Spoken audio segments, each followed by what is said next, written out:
I realized the other day that I have yet to do a delicious burger on my new set. So today, I want to show you how to take your flavor game, your burger game, to the next level. We're going to do a bacon jam smash burger. Bacon jam is not as hard as it might sound. It's actually really, really simple and crazy delicious. Let's get into the recipe.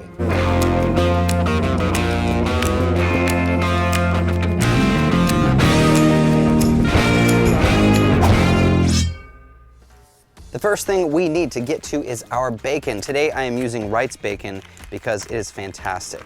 Now we need a considerable amount of bacon for a bacon jam, so I'm going with an entire pound. We don't want to do this whole. I want to go ahead and start cutting it up. So we're going to cut this. We're basically doing a dice. You know, if your bacon was cold, it'd be a lot easier to cut, but we're going to keep cruising with it. In the restaurant, these would be called lardons. Just a fancy way of saying diced bacon. What we want is gorgeous little slices, small little pieces, so that they caramelize and crisp up evenly, but most importantly, that it renders out all the fat. The fat is what we're looking for because we're gonna cook our onions in it later. While that is cooking, let's get to our onion. Now, the onion of choice is important. Now, there's all different kinds of onions that you could use. I've seen a lot of people use red onions, which is great, and I have in the past, and I like them. But today, I want to use sweet onion because we're making a jam. I do want to bring out some of that sweetness. And I'd rather the sweetness come from the onion than from sugar. We are going to add some sugar, but I'd rather the majority of my sweetness come from this beautiful onion. So we're just going to basically give this a nice medium dice, medium to small. You just want them to be small enough to liquefy in that bacon fat in just a bit. This really is one of those things where we're paying attention to our flavors. We're paying attention to each ingredient in the dish, and we want these onions to sing because of their sweetness. Let's give our bacon a check real quick. This is looking great. We're not getting a ton of color. I mean, if you notice, I've got my griddle set to low. That's actually really important. A lot of times we want really high heat. We want that crispiness in bacon, but not for this. We want to go low and slow. We want to render out all of that bacon fat, mostly because we want the bacon to get really, really crispy, but then we're gonna cook the onions in the bacon fat. So slow and steady wins the race. You don't have to rush. We just wanna render out all that fat. The bacon will crisp up. What we're looking for on our bacon, we wanna be 90% finished. We don't wanna be a total crispy bit of bacon just yet. We want foamy bubbles, but just when the bubbles start to get a little foamy, that's when we know we're 90% there. Let's slide the bacon onto the cool side of our griddle and add our onions. Now earlier we talked about the sweetness of onions. Now cooking those onions in the bacon fat, we're getting this sweet, savory, salty combo. It's unbelievable. We're gonna cook the onions for, let's say, 5 to 6 minutes. We want that caramelization to start before we combine our bacon and our onions. Now once you notice we have some of that caramelization starting, go ahead and mix your bacon back into the onions and let those cook together for 3 to 4 minutes. Here's where it gets fun. Here's where we get to impose our culinary will on this bacon jam. I'm gonna start with some brown sugar to bring out even more sweetness than the onions have given us. It's also gonna give us a bit of a caramely-like texture to it. Then we're gonna add a bit of garlic powder. You could use fresh garlic, but I feel like garlic powder, it spreads out a bit more evenly. Then for a touch of smokiness to amplify the smokiness in our bacon, a bit of smoked paprika, and finally just a touch of heat, we're gonna add some chipotle. Now mix all of this together, make sure it's evenly combined, and slide it over to the cool side of our griddle. Now it is burger time. That was the hardest part of this entire recipe. The rest of it is really, really simple.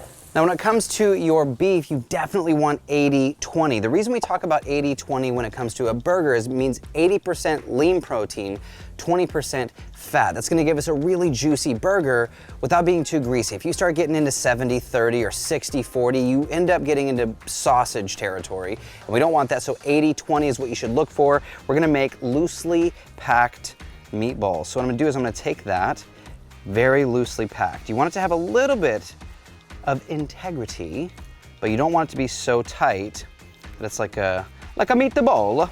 There we go, looks good. Let's do 2 of these. We should make a double. CJ's here. He's not allowed to talk on this show, which you guys let me know in the comments down below. Should we do a double? He said yes.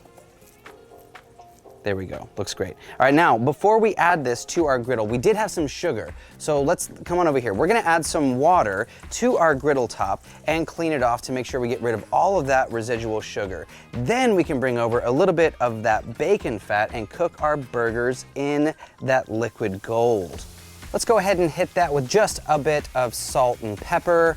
We want that beautiful, crispy smash burger, so make sure it's nice and thin. Now we also have a fun little surprise, Blackstone's all new sweet maple. Unbelievable. Let's go ahead and add that over the top. Now once we start to see that beautiful caramelization on our burger, now we know it's time to add our sherry vinegar. Now this is going to do a magic. This is straight magic on our bacon jam. It's gonna give us some acidity that we don't have and really elevate those flavors. So add a bit over the top, evenly mix it. Now we're gonna add our Swiss cheese over that beautiful, beautiful patty. Let's go ahead and add one to each because we are doing a double. Oh, and we gotta toast our buns. Let's toast our buns real quick too. Once those buns are nice and toasty, let's go ahead and add a little bit of that gorgeous bacon jam right down to the bottom bun. We can go ahead and stack both of our patties right here on the griddle. Put that over our bed of bacon jam, and you know we got that flavor. We might as well add it, put some more on the top. Let's crown this little angel, and that, my friends, is Flavor Town. Like, look at this. I am so excited about something like this. We've got sweet, we've got savory, a little bit of acidity from that sherry vinegar. We just gotta take it there. We gotta go. Here we go.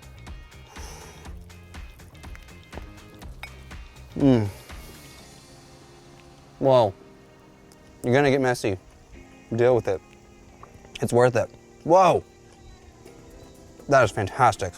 One of my favorite parts of cooking is getting a chance to mix your flavors. We've got this sweet, that savory, like it makes my heart sing. Making a simple burger like this, it may seem a touch complicated, but that bacon jam is versatile. Like you can make some crostini and use it as a dip.